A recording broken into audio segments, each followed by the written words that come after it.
Underneath the holes, every now and then, a puppet would pop through the hole. They would give a huge plastic mallet to the kid as the kid would stand there and try to hit the puppets on the head. It was a homemade whack-a-mole game is what it was. So this line's so long, we can't wait for our turn. Little Jude was maybe 4 at the time. He was so excited about this game. Behind us, there was probably a 4 or 5-year-old that was talking to his mom, and it was hysterical. All of us in the line were laughing. Long line, and this 4-year-old was so frustrated. Mom, I came to this carnival to have fun. I can't believe I have to stand in this line. Mom, how about you stand in the line while I'll go over here and play some other games? Then I'll come back when our turn is next, Mom. This is not what I came to the carnival for. Mom, are you sure I have to stand in this line and wait my turn? But he was not only frustrated because he had to stand in the line. He was frustrated as he watched the game because, Mom, I don't understand this game. Why in the world? What is the point of me popping these puppets on the head if when they go down, they're just going to come back up in a few minutes? I don't understand why I would even do this. Why are we playing this game, Mom? I don't understand what the point is of this game. So we are laughing at this 4-year-old just going off as he's waiting in line. And before any of us could really think or see straight, I just saw a 4-year-old flash by my peripheral vision as he ran forward, grabbed the drapery off of the tabletop, and pulled it clean off. Underneath, there were 3 adults, puppets on each hand.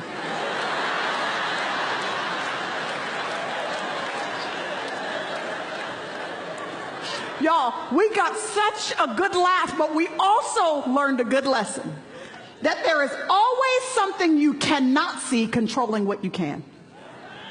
And if I spend all of my time and all of my energy popping at all of the symptoms of the problem, just dealing with those things that are occurring and erecting in our marriage and in our finances, in our struggle, and we spend our time and our money and our resources and our human rationale to figure out the problem, we will at best exhaust ourselves when we haven't even begun to tap into the root of where the real problem is stemming.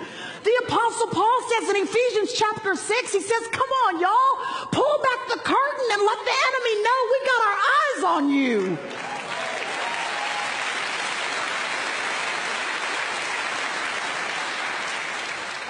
That it's not your spouse who is the problem. There's an enemy.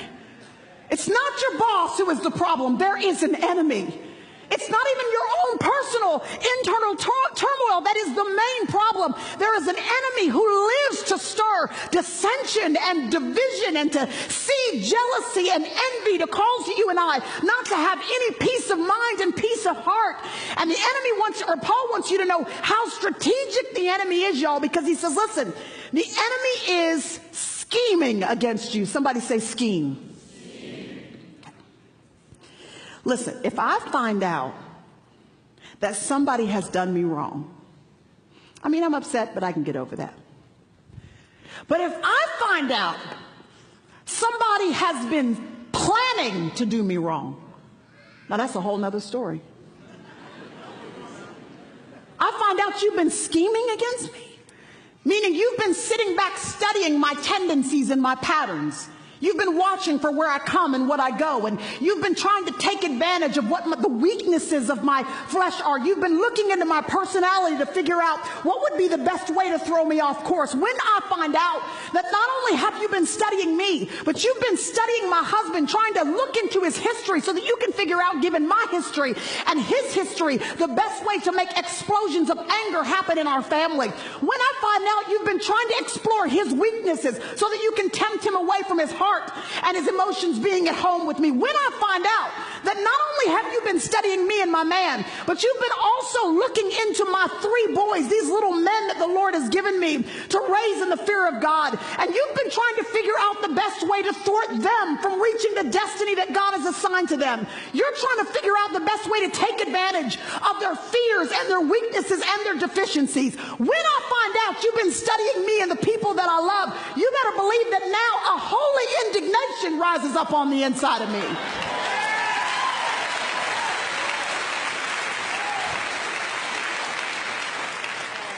I'm not just going to stand back and let you run roughshod over my family. I'm not just going to stand back and let my city decline continuously and just act like you are not there playing us for the fool. I will be the one, and I pray the Church of Jesus Christ will be the one that will stand as gatekeepers in our community and say, not today, not on our watch.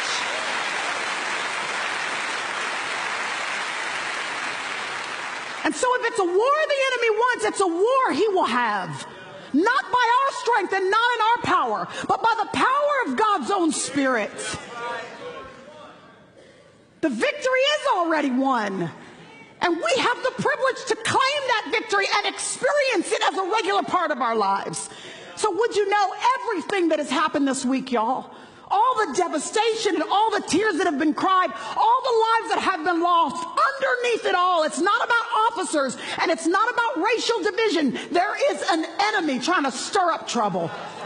And if we turn our attention on each other, instead of pulling back the curtain and say, we got our eyes on you, and we're coming after you with weapons that work.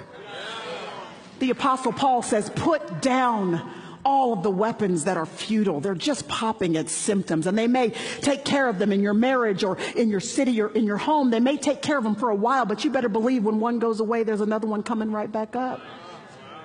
Paul says, I'm going to give you some weapons that work. And he gives us, traditionally people say 6, but really I believe there are 7 pieces of armor. I want to tell you briefly what they are. He says you need to make sure that you stand firm in verse 14. Gird your loins with truth. He says then you need a breastplate called righteousness. But he doesn't stop there. He says you need something for your feet. They better be shod with the preparation of the gospel of peace. Then he says you need a shield, and it's called faith. He says in verse 17, you need a helmet. You need something to guard your mind. You need a helmet called salvation. And you need a sword of the Spirit, which is the word of God. And while most people stop there, the Apostle Paul does not. He says, even though these 6 things are important, you need one more thing. In verse 18, he says, and pray. Prayer is the divinely ordained mechanism, y'all, that our God has given us. It's like a key that unlocks the heavens and allows all of the blessings that our God already has for us to actually be dispensed to us. Prayer doesn't manipulate God. It accesses what God has already aligned to us in our lives here on earth. And so pray. If you want victory in your marriage, would you make sure you are a man or a woman of prayer? If you want victory, teenager, in your high school or student at your university, then you got to become a person of prayer. And if you say you want to live victoriously and abundantly and yet you don't pray, then I don't believe you. Because prayer is how we live in the abundance of our God.